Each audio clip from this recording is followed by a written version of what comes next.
I seen two legs come out folding. They just came out like that.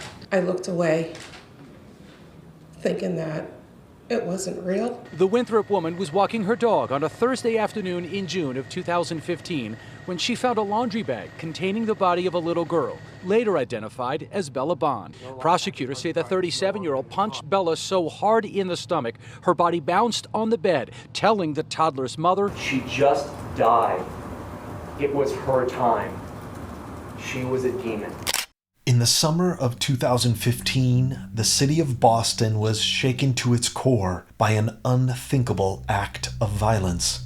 The remains of a young 2-year-old girl were discovered, her identity unknown, but her tragic fate brutally clear. She was the victim of murder. As the disturbing case began to unfold, a picture emerged of a sickening betrayal at the hands of those who should have loved and protected her most. This is the heartbreaking story of what became known as the Murder of Baby Doe, a 2-year-old girl whose life was cut short in the most brutal manner.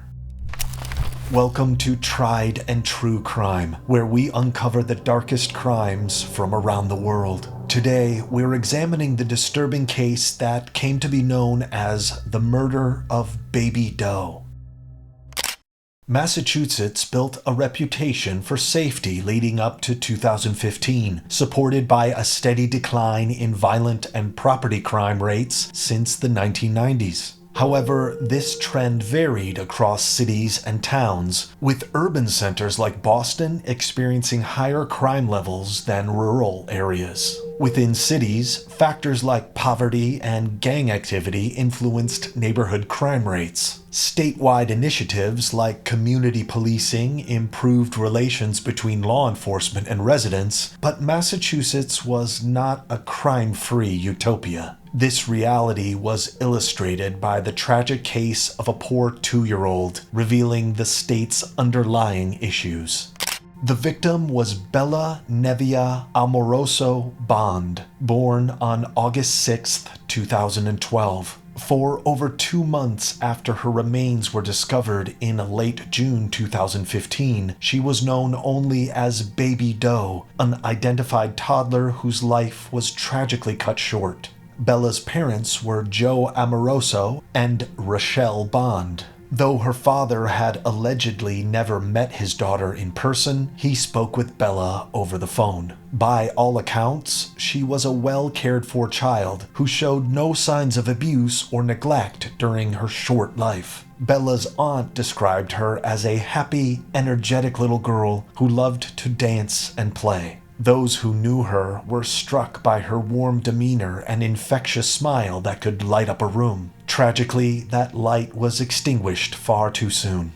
On June 25, 2015, a woman walking her dog on Deer Island made a grisly discovery: a small body stuffed inside a plastic garbage bag. Bella's remains were found wearing only a pair of white leggings with black polka dots. A zebra print blanket lay beside her in the bag. The disturbing scene raised numerous questions. Had her body washed ashore or been deliberately placed there? Investigators initially believed she had died just days earlier based on the body's condition, but later evidence suggested Bella had been deceased for over a month, her body stored in a refrigerator before disposal. In those first harrowing moments, authorities had no way to identify the nameless toddler. But they were certain of one thing: this was no accidental death. A young life had been violently taken. From the outset, the investigation into Bella's death faced daunting obstacles. Her body's decomposition made basic identifiers like fingerprints impossible to obtain. Missing persons databases drew a blank. For weeks, all authorities had to go on was the haunting face reconstructed by forensic artists at the National Center for Missing and Exploited Children. The digitally rendered image was a startling likeness that captured Bella's cherubic features. Released to a horrified public on July 2nd, it quickly went viral, viewed an estimated 50 million times. Tips poured in from around the world as people tried to put a name to the unidentified child. Forensic testing offered few concrete clues about Bella's origins. Isotope analysis suggested she may have spent time anywhere across New England and potentially other regions before meeting her ultimate demise in Boston. But the biggest question remained: who was responsible?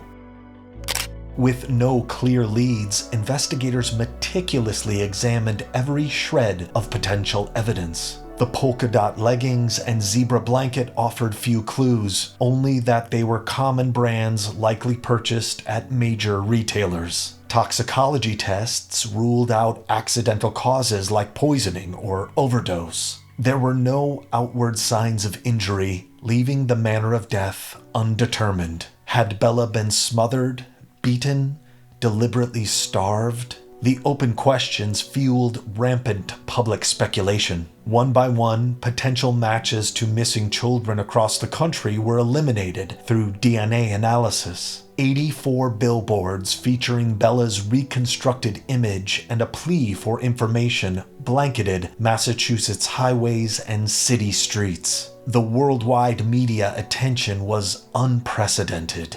John Walsh from America's Most Wanted urged viewers to contact him directly with any credible tips that could crack the case. A 24/7 hotline fielded hundreds of calls as ordinary people were gripped by Bella's tragic story. Despite the intense scrutiny, critical details about her final days remained unclear. How did her remains end up in such a high-traffic area of Deer Island? Who had access to Bella in her last moments? And why had no relatives reported her missing in the first place? Increasingly, the unsettling possibility emerged that Bella's killer was someone who knew her intimately, someone close, someone she should have been able to trust. However, finding that person was incredibly difficult. For over 3 months, the girl known only as Baby Doe remained an agonizing mystery. Then, in mid-September 2015, a crucial tip from a neighbor cracked the case wide open. The neighbor had grown suspicious when Bella suddenly went missing from her mother Rochelle Bond's apartment. When confronted, Bond and her boyfriend, Michael McCarthy, offered a false claim that Bella had been taken by child services. Armed with this tip, investigators swiftly identified the remains as 2-year-old Bella Bond. Bella's mother, Rochelle Bond, and her boyfriend, Michael McCarthy, were arrested after authorities confirmed Bella had been murdered. However, an initial autopsy did not reveal the exact cause of death. Her own mother, Rochelle, was charged as an accessory, while the full weight of murder charges fell upon McCarthy, her live-in boyfriend. But the truth was more horrifying than anyone could imagine. According to prosecutors, McCarthy had grown increasingly obsessed with demonic possession, believing Bella to be a demon that needed to be killed. In a sickening account, Rochelle claimed that after punching Bella repeatedly in the stomach, McCarthy killed the toddler in a final brutal assault when she wouldn't go to bed. And to cover it up, her tiny body was stored for over a month in a refrigerator before disposal. Rochelle herself was no innocent bystander. A longtime drug abuser, she had lost custody of 2 other children in the past. And rather than report Bella's disappearance, she continued fraudulently collecting over $1,400 in welfare benefits meant for her deceased daughter's care. Despite the delusional and depraved motive, one question remained: why didn't Rochelle protect Bella or get help? Her defense said McCarthy's threats and intimidations stopped her. But if it wasn't for the citizen's tip, this unimaginable crime may never have come to light. From the start, prosecuting Bella's murder presented unique challenges. With no definitive cause of death, proving the case was a homicide rather than an accident or negligence would be an uphill battle. In a controversial plea deal, prosecutors offered Rochelle Bond a relatively lenient sentence, 2 years of probation plus time served, in exchange for her testimony against McCarthy. The decision acknowledged her role as an accessory, but also the terrifying threats she allegedly faced. McCarthy, for his part, vehemently denied the charges, his defense painting Bella's mother as the real killer given her extensive history of drug abuse and child neglect allegations. However, the state's case rested heavily on Bond's first-hand account as the lone eyewitness to Bella's final moments. According to Rochelle, McCarthy believed he could rid people of demons through physical force, an obsession that proved fatal for her young daughter. In a rage, he struck Bella repeatedly until she was lifeless, then callously concealed her body. The defense argued that Rochelle lied to avoid a murder charge and showed casual indifference after Bella's death, even calling McCarthy affectionate names in her journal. They also noted the lack of conclusive physical evidence, such as defensive wounds. After weeks of testimony, the jury was given the option to consider lesser charges of second-degree murder or involuntary manslaughter against McCarthy. Ultimately, on June 26, 2017, they returned a guilty verdict for second-degree murder. 2 days later, Michael McCarthy was sentenced to life in prison with the possibility of parole in the year 2037. Small justice for the innocent life he stole. Throughout the proceedings, the harrowing details shed light on the dysfunctional dynamics between McCarthy and Bella's mother. While he was portrayed as the primary predator of violence, testimony also highlighted Rochelle's role as an indifferent, sometimes abusive mother, heavily influenced by her boyfriend's twisted beliefs. The prosecution's case relied heavily on Rochelle's credibility, even though she had a clear motive to downplay her own role. The absence of conclusive physical evidence left many questioning if the full truth about that fateful night was ever uncovered.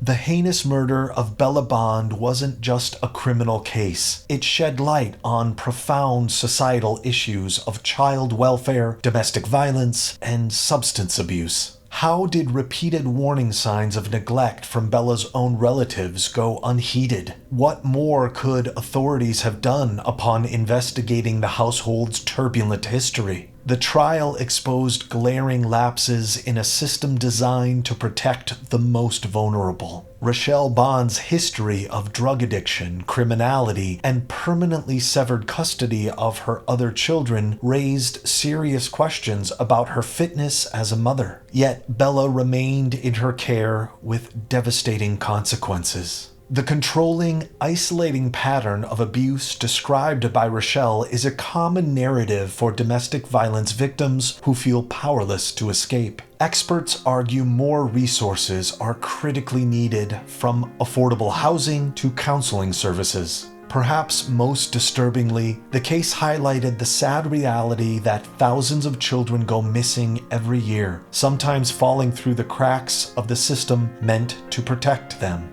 The deeply unfortunate truth is that many cases like Bella's may never be solved.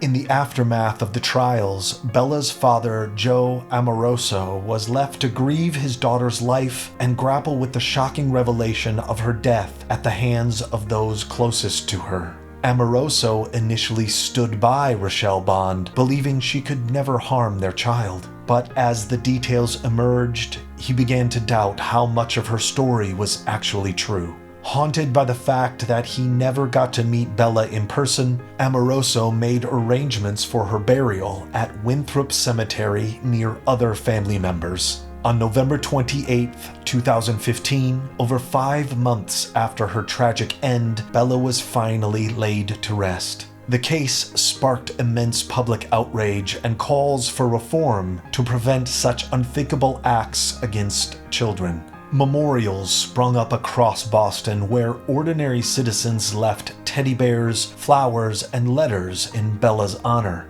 While nothing could undo the devastation, the community rallied together to ensure Bella's bright spirit would not be forgotten. Her loved ones could take some solace knowing her life awakened the nation to fight harder for all its children. The Murder of Bella Bond exposes harsh truths about the ongoing child abuse, domestic violence, and holes in the social safety net meant to protect children. In a society that failed to protect this innocent child, what more can be done to prevent such unspeakable tragedies? Please share your thoughts in the comments below. Don't forget to like and subscribe for more true crime content. Until next time.